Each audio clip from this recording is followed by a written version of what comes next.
Hi guys, I pray that you are well. So today's word is going to be, is he really a man of God?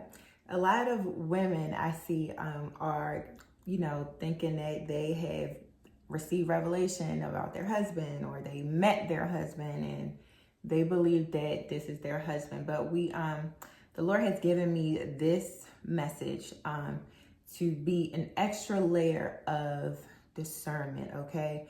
And so for this, it will either be a confirmation for you or it will have you reconsider, okay? Because the Lord is not God is not the God of confusion, okay? So he seeks to shed light on a situation. He seeks to give you clarity, and it is my prayer that this message will speak to you, okay, and it will be confirmation to you, and it will shed light on your situation, okay, so that you can walk in life confidently, boldly, and with precision and intentionality, okay. So I actually mentioned this Bible story in one of my previous messages, but I did not spend a significant amount of time over it. I just kind of mentioned it. Okay, so today the Lord sent me back to it again. And as he sent it back to me, the revelation that he began to give me and how he began to speak to me became so strong that I literally stopped reading my Bible and I got up and started preaching, y'all. That's how strong it was, okay? So the Lord was like, girl, stop playing. Record this video, okay? So my daughters won't be out here getting deceived because the enemy is crafty, okay? And this message is really for real women of God, okay? Really anybody, but when the enemy sends someone to you and you're a real woman of God, okay, it's not a regular level of deception, okay? So the phrase that God gave me was moral deception, okay? And just because someone says that they're a man of God or sends you scriptures or even has a position in a church, it does not necessarily mean that they are a man of God, okay? So we are going to, and this is also going to be strong confirmation. If you have received revelation, this is going to be confirmation for you, okay? So let's start in 1 Kings 10, okay? So when the queen of Sheba heard about the fame of Solomon and his relationship to the Lord, she came to test Solomon with hard questions. Arriving at Jerusalem with a great caravan with camels carrying spices, large quantities of gold, and precious stones, she came to Solomon and talked with him about all that she had on her mind. Solomon answered all of her questions. Nothing was too hard for the king to explain to her. When the queen of Sheba saw all the wisdom of Solomon in the palace he had built, the food on his table, the seating of his officials, the attending servants in their robes, his cupbearers, and the burnt offerings he made at the temple of the Lord, she was overwhelmed. She said to the king, "The report I heard in my own country about your achievements and your wisdom is true. But I did not believe these things until I came and saw with my own eyes. Indeed, not even half was told me, and wisdom and wealth. You have far exceeded the report I heard. How happy your people must be. How happy your officials who continually stand before you and hear your wisdom. Praise be to the Lord your God, who has delighted in you and placed you on the throne of Israel. Because of the Lord's eternal love for Israel, he has made you king to maintain justice and righteousness." And she gave the king 120 talents of gold, large quantities of spices, and precious stones. Never again were so many spices bought in as much as those of Queen Sheba gave to King Solomon. Okay, Hiram-Sheth brought gold from Ophir, and from there they brought great cargoes of almond wood and precious stones. The king used the almond wood to make supports for the temple of the Lord and for the royal palace, and to make harps and lyres for the musicians. Such almond wood has never been imported or seen that day. King Solomon gave the queen of Sheba all she desired and asked for, beside what he had given her out of his royal bounty. Then she left and returned with her retinue to her own country. Okay, guys. So listen to this, okay? So notice what Queen Sheba did. And they were not married, but the Lord has spoken to me that this is for marriage words, this is for business partners, friendships, okay? Whoever you are about to enter into a partnership with, okay? This message is applicable, okay? So notice what she did, okay? The first thing that happened was Queen Sheba heard about him, okay? He did not tell her about him himself, okay?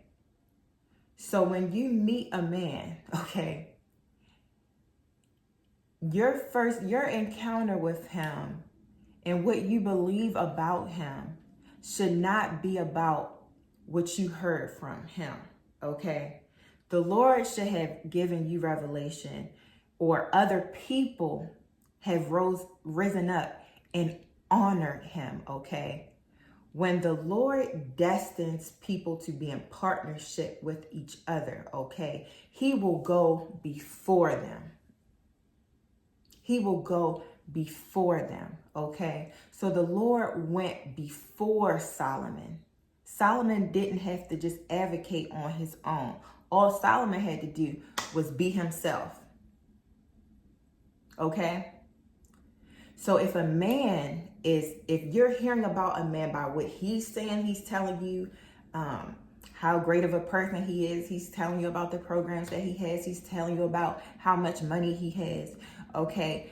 Err on the side of caution, okay? Because a man who actually is that and he has that, he's not going to lead with that, okay? Because he doesn't want to attract someone who's going to use him. If he's looking for real partnership, he's not going to lead with that.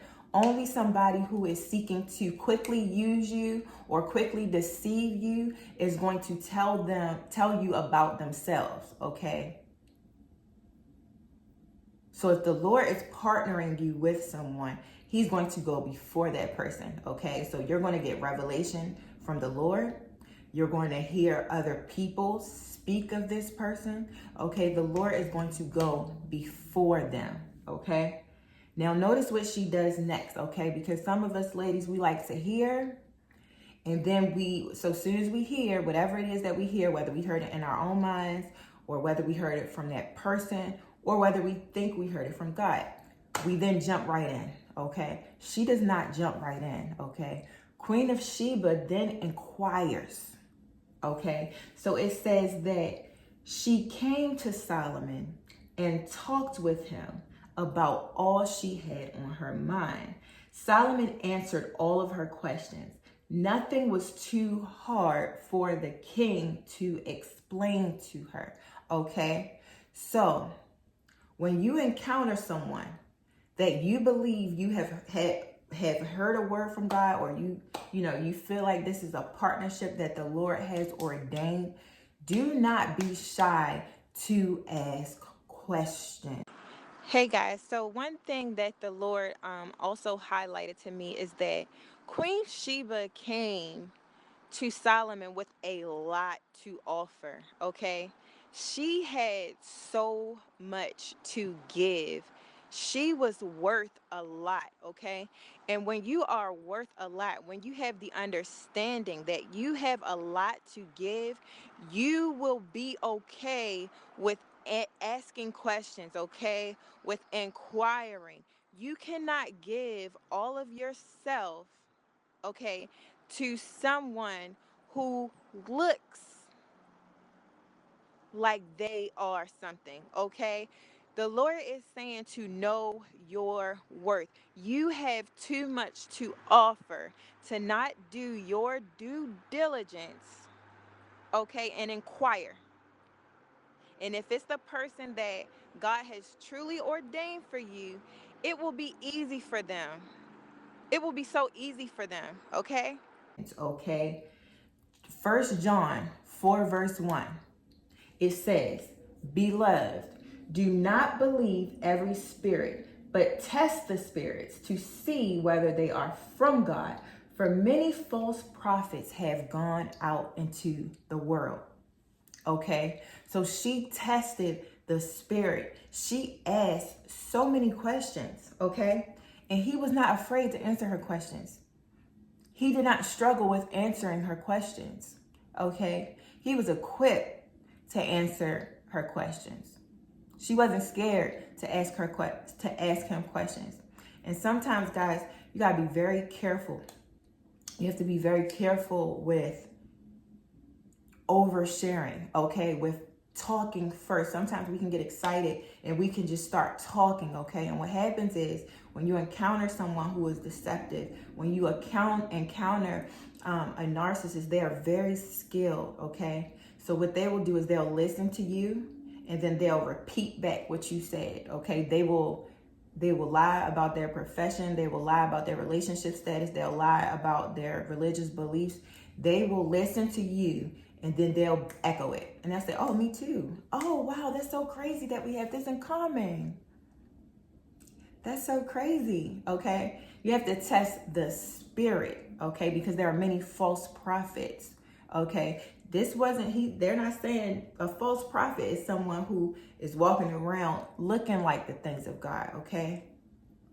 Just because a man attends church, just because a man has a position in a church, just because a man sends you Bible scriptures, that does not mean that they are a man of God. Okay. And if the enemy sent you a man like this, it means that, congratulations. He knows he can't deceive you with the ways of flesh. Okay. These men will come to you in ways that aren't appealing to the flesh, but are appealing to what you value. Okay. They will invite you to church. Okay. They will send you scriptures.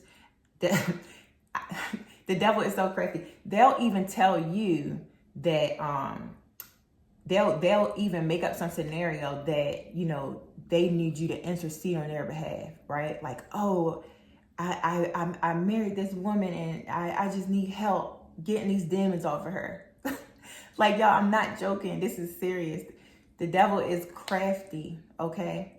And deceptive men, okay, let me tell you, they love being in the church. They love to invite you to church. And sometimes, and this is not to say, this is how you got to be discerning of the spirit. You got to be very grounded. You got to spend time with the Lord, okay? But they like being in church. They'll invite you to church because the environment creates this orchestrated presence of God, okay? So you have the music, you have the preaching, you have the people saying, praise you, praise God. The Lord is good. Glory to the Lord. Okay, so they are putting you in an environment where your senses are down, okay? And you say, oh, this must be the Lord, okay? But when God joins you with someone, his presence will dwell with you no matter where you are, okay? So you can be in a park, you can be in a restaurant, you can be in a public place, okay? You can be in a bathroom, you can be anywhere, okay? You will feel the presence of the Lord, okay? But deceptive men like to be in the church because it puts your guards down, okay? It puts your guards down, especially if they are in a position of power in church, because now they have created a stage for you to see, okay, in this environment, I'm top dog, in this environment, I have power, okay, and I want you to see that, okay, and I want you to buy into this, okay. So you have to be very testing of the spirits. And this is not to say that every man that invites you to church is that way. But I'm just saying, take it up with God and be discerning. Okay, guys. And another thing that the Lord wanted me to mention is that men like this, they love church girls, okay? And because you speak of the things of God, they aren't wise enough to understand the difference between a church girl and a woman of God, okay? So they believe that they love finding women in the church because the rules are set, okay? They can manipulate your convictions. They can say, okay, well, you're supposed to walk in love. You're supposed to walk in forgiveness. They can hold you accountable to all of these things while they do whatever it is that they want to do, okay? So if you're wondering why they would be specifically preying on you, it's because they believe that because of the religious rules that are set, that they can easily manipulate your convictions to their advantage.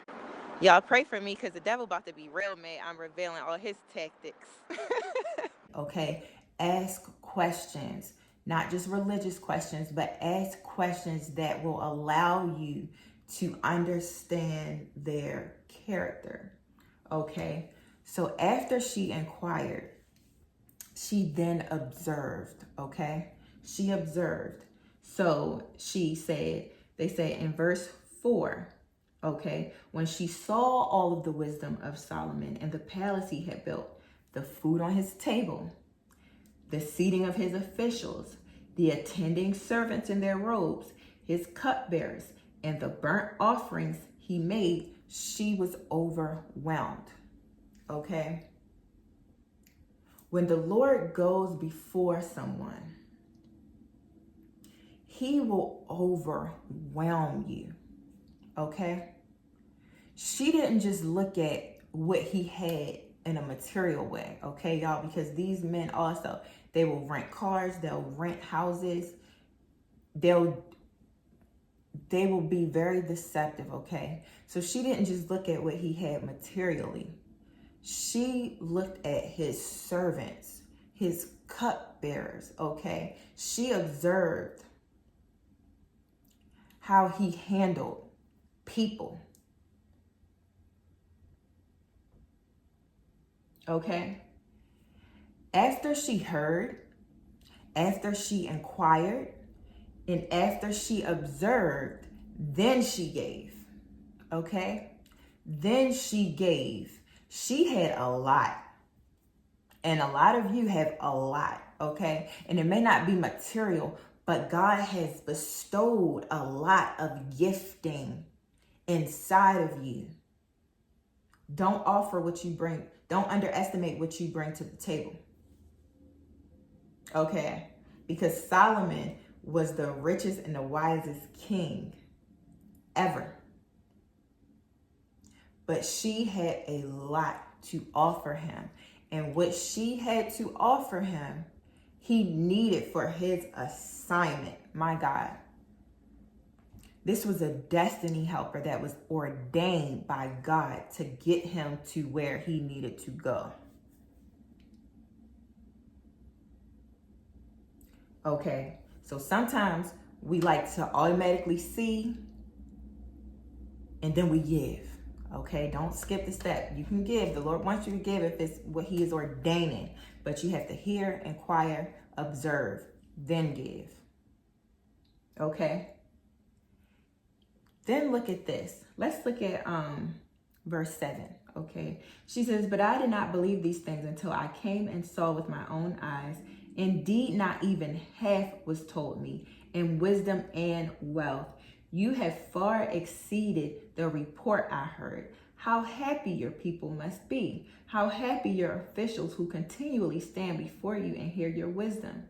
Praise be to the Lord your God, who has delighted in you and placed you on the throne. Because of the Lord's eternal love for Israel, he has made you king to maintain justice and righteousness. Okay, so when she meets Solomon, he exceeds the reports heard. Okay, when God gives you something, it will exceed what you have heard. Okay, when we create scenarios ourselves, or when the enemy sends something, we will see and we'll be a little disappointed. Like, well, I didn't know about this. I mean, I thought he's nice, and he is nice, but the math ain't mathing all the way. And then you let it slide. No. Don't let it slide, okay?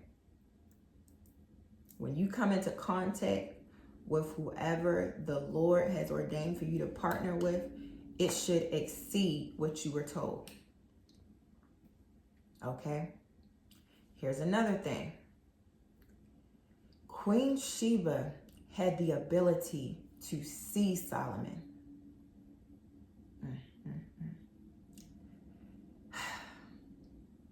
She saw him in the spirit. She saw who he was. And while many other people may have seen him for his wealth, she affirms him and she sees him. And she says, because of the Lord's eternal love for Israel, he has made you king to maintain justice and righteousness. Now let's consider who Solomon was. Solomon was the son of David. David was brought from the shepherd to a king. David is the one that came from the bottom to the top. Solomon was the epitome of a silver spoon child. Solomon was born in the kingdom, okay? And Solomon had probably grown up all his life with haters, people with a poverty mindset, telling him, oh, you just got this because of who your father is. You David's son. You know, you lucky. If I had that, I would have been this, that, and the third. You just have these opportunities because you're David's son. She saw him. She said, no.